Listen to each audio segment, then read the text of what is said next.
All right, so I'm teaching this critical thinking skills class, and the students and I came up with some of the key features they took out of this particular course. Have you ever asked yourself, how can I become a better communicator, a better listener?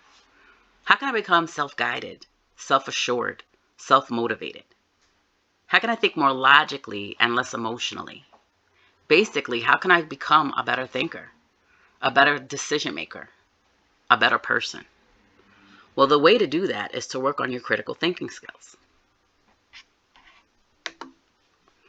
So first you need to identify what your barriers are. So we have both internal and external barriers. And way the external comes through is whether you're self-directed or societal directed. So if you're self-directed, then that means you work well by yourself. You like autonomy. You want to be able to, think things through and bounce brain ideas off yourself. You don't necessarily need to work with others or work in a group to be productive. But then there are some people that'll be societally driven, and they care more about what other people think. And they want to make sure that they're always presenting themselves in a certain way because they want to make sure others are looking at them in a particular light. They might be motivated by their family or motivated by their boss's, encouragement or praise. And there's nothing saying either one of them are, better than the other. It's just that it depends on which one you are. If you're self-directed, then you probably would have very few external barriers. But if you are motivated by others or you really do care about what others think, then you're going to need to look into what your external barriers are. And that would be hard for me to tell you what that is in this video. But one thing we all have are internal barriers. So what are some of the most common internal barriers? One of them is rationalizing. You must learn to identify and modify your tendency to rationalize or over-rationalize your behavior and opinions. So what happens is when you're behaving in a certain way and people react in a certain way, you might think, oh, there's nothing wrong with what I'm doing. Or you might even create excuses. But the truth is, that might have been a poor decision or a poor behavior that you've just displayed. And you need to realize or rationalize, why was this behavior unacceptable in public? The other one is emotions. Do you listen with your head or your heart? Do you react with your head or your heart? Now let's look at emotions. Emotions could be sadness, anger, jealousy, envy, fear, confusion, happiness, and even caring or love. So if you have a moderate amount of each and you're able to, not lose your head or heart in any of these emotions, then you're okay. But if something like anger, takes over you and you make poor decisions, then obviously emotions is something that you need to look at and get under control. And one of the things I also talked about in the class is happiness. Happiness can actually cause negative behavior as well. And what do I mean by that? Let's say you just, won some money at the casino, or you just got a raise, and what do? You call up your buddies, let's go for a drink. And then next thing you know, you're buying 3-4 rounds and you're not even caring about your rent. And so sometimes even happiness can cause you to make bad decisions and get you into situations where you shouldn't be. So when we're talking about emotions, it's all different types of emotions. You want to make sure that you have every emotion under control. The next one is stubbornness. Keep an open mind and resist the urge to be stubborn or set in your ways.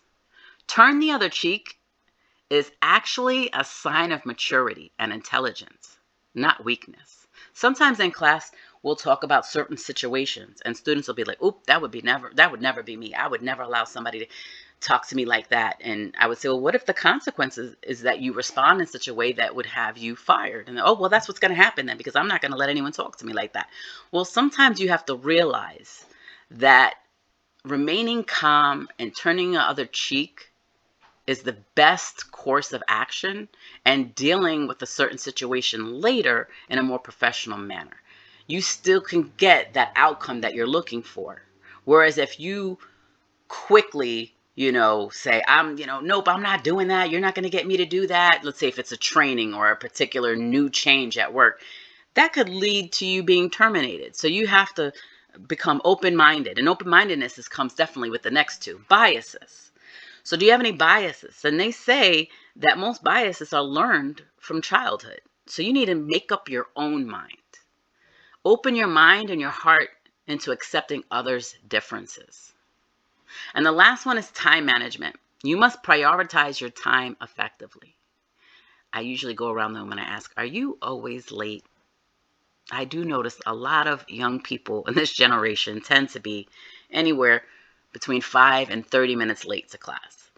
And that's unacceptable. You need to prioritize your time, that you are there at least 5 to 10 minutes early, so that when class starts or when work starts, or if you're going on an interview, or if you have a doctor's appointment, that you're there in time to be able to sit. And when the time comes that the interview starts or your doctor appointment is or your class starts, you're ready. You have your book out, you have your pencil out, not that you're literally running in the door the minute it's there, especially if it's a job interview. Because if you have a job interview and it's scheduled for 1 p.m. and you're literally walking in the door at 1 p.m., that's not going to look good. The next one is emotional intelligence. So out of all of those internal barriers, the number one that I see with this generation and my students that I've had is emotion. So one of the things that I encourage you is, if you do suffer with your emotions, you want to research this particular topic. It's called emotional intelligence. And it's most often defined as the ability to understand, use, manage, and handle your own emotions in a positive way, to relate well with others, to relieve stress, to communicate effectively, to empathize with others, to overcome their challenges, and to fuse conflict. So if you're emotionally intelligent, you're not just in tune with your own emotions. You're in tune with others' emotions and people around you. You're able to communicate with any and everybody, regardless of age, regardless of socioeconomic status, regardless of religion, regardless of whatever the difference is between you and that person. So you can kind of be a person that wears many hats. You can fit in any type of environment. That would be someone who's emotionally intelligent. And you definitely would never lose your cool. You would be able to think logically before you reacted. So going back to time management, I think what stops us from obtaining our goals are some of these main things right here: procrastination, fear of failure, lack of confidence, feeling overwhelmed by the energy needed to complete that goal, a lack of focus or motivation. And one of the main ones is setting unobtainable or unrealistic goals. So some of the things we talk about in class are, financial problems, a breakup, work problems, loss of a job or a demotion, or a boss that you feel is harassing you. Or a write-up, having to deal with a write-up. We also talk about personal things, like things, situations with your children, or weight loss. So weight loss is a good example that I use as far as setting a realistic goal. So if you're saying to yourself, I'm a large lady, I want to be a size 1 by next summer. That's not realistic unless I go ahead and go get surgery and maybe even liposuction. So that's not going to happen. So I'm going to have to set a realistic, obtainable goal for myself. So how can you overcome these type of obstacles? So an example that I'm going to give you is my garage full of boxes. So I just purchased a home in New Jersey a year and a half ago. And when I moved all my things from the previous house into this house, I found several boxes and containers and bags of things, mementos, clothes from over the years, whether they're from me or my children, pictures, paintings. I mean, all type of things are in these boxes. DVDs, lots of DVDs, but just a number of items are in these boxes. And I have boxes stacked on boxes, and they're all filled in my garage.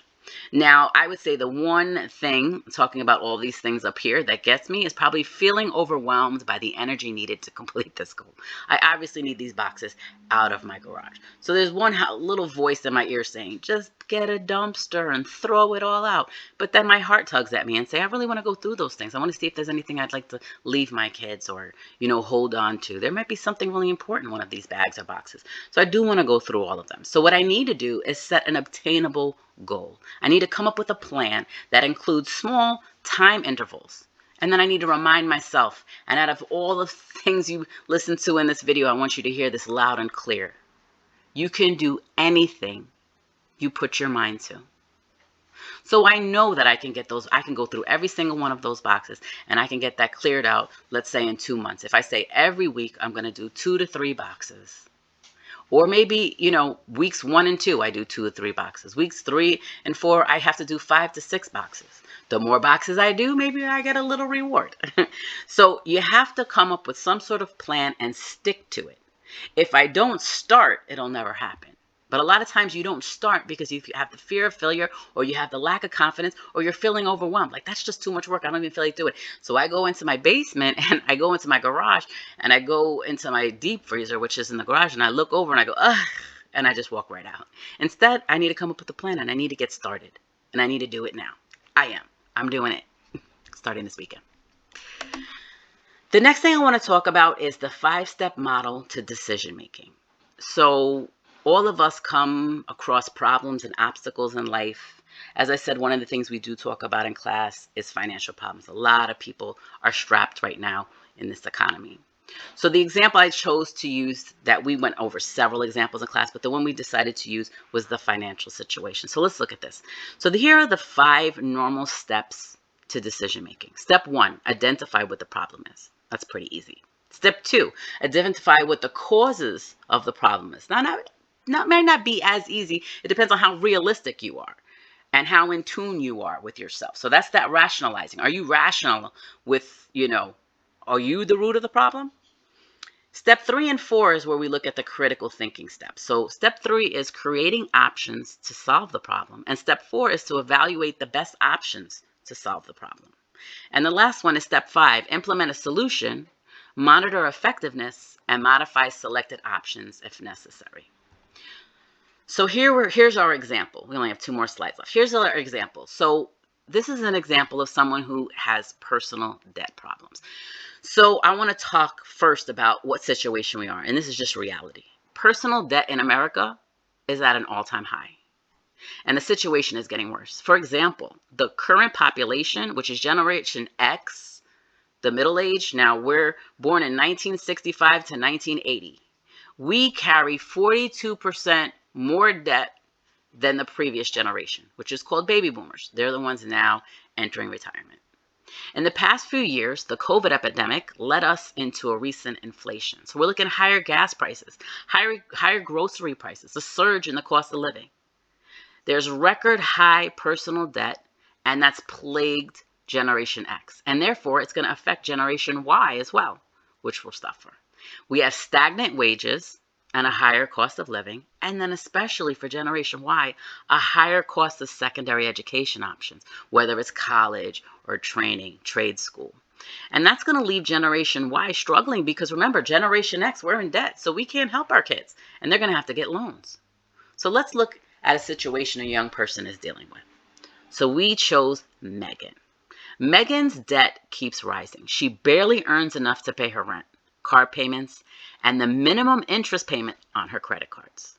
She's deferred her school loans for the maximum amount allowed and will need to start making her monthly payments as well. As a result, she's fallen into a depression and fears that her car will be repossessed. And that's going to leave her with no way to get to work. Obviously, once that happens, moving back home to her parents' house will be her only option. Meaning if she can't get to work and keep her job. Her parents live 2 hours away, and she will have to leave her job, which she absolutely loves, and all her college friends who live in the town she's in. So step 1, she needs to identify the problem. Megan does not earn enough to comfortably live in her current situation, and her financial problems are coming to a head. So that's her problem. She can't continue living this way with the job she has and paying her bills because now she has to pay her student loans off.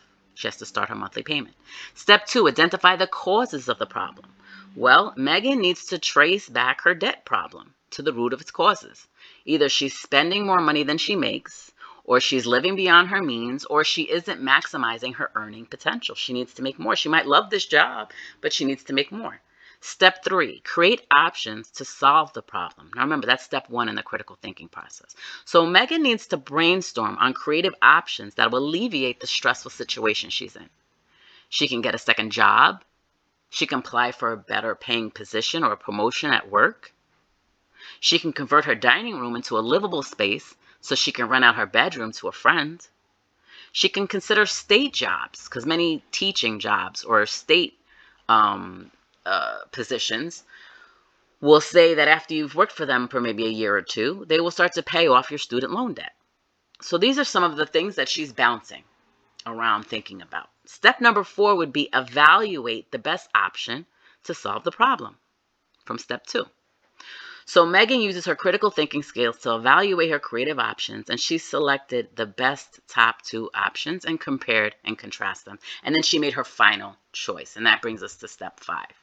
She's going to implement that solution, monitor the effectiveness of it, and modify selected options if necessary. So within the step 5, you have 3 steps: act, monitor, and modify. So let's look at act. Act. Megan decided to convert her dining room into a livable space. So she went and got a futon, and she got a curtain, and she sectioned off her dining room, and that's where she's going to stay. Obviously, in a situation like that, she needs to rent her room out to a friend. I know someone who did this, so that's why I put this in there. So she rented out her closed bedroom to a friend, and they split the rent and bills 50-50. This allows Megan now to comfortably make her loan payment. Monitor. Megan is on the road to financial recovery, but she still has a long journey ahead. The process requires that she routinely examine her spending levels, regularly scrutinize her income balances, and carefully watch her pay down amounts on her credit card and her loan payments. She also plans to apply for a promotion at work once the opportunity presents itself. So with given that information, I guess she had to eliminate, or she looked into possibly getting a promotion, and they said not now, but you should be able to qualify for one soon. So that's something she would have to stay on top of, which would be in the monitor process. The last one is modify. Megan's journey won't be possible. Won't be without possible obstacles. So she might need to replace one of the selected options with another. So what happens is maybe her friend can only rent the room for a year or two. So she might have to go back to one of the other options she's had, or create all new alternatives to her situation. Then she would have to reevaluate and decide maybe if moving home might work, or another new alternative is go back to school, get your master's degree, or maybe even selling her car and looking into if it's possible to take the bus to and from work. So with that, I would tell you to reflect on the topics I have discussed here, okay? And look at what your barriers are in being a better critical thinker, and come up with a plan on how to overcome those barriers and challenge yourself to move forward and become a better person. Thank you.